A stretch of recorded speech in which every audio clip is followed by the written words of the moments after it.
قرب بقى كده، تعال نقول لك ماتشات الاهلي في شهر اكتوبر، شهر 10، الشهر اللي احنا فيه. هنبداها ان شاء الله بالنهارده مباراه انبي والاهلي في الكاس. دي الساعه 9 7 دي.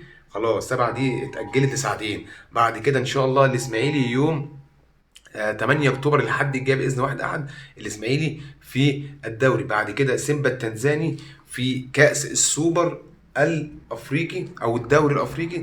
ده هيكون يوم ال 21 او 20 اكتوبر، هيكون 6 مساء بتوقيت القاهره. هيكون الماتش هناك في تنزانيا على فكره، في دوري السوبر الافريقي او دوري الافريقي. بعد ما نلعب سيمبا التنزاني في تنزانيا، هنيجي يوم 24 اكتوبر هنلاعب سيمبا التنزاني هنا ان شاء الله. هيكون يوم 24 اكتوبر الساعه 5 بتوقيت القاهره. واخيرا ماتش البلديه يوم 29 اكتوبر. البلديه ده هيتلعب لو الاهلي خرج من بطوله دوري افريقيا دي على فكره. لو كسبنا يبقى ماتش البلديه هيتاجل.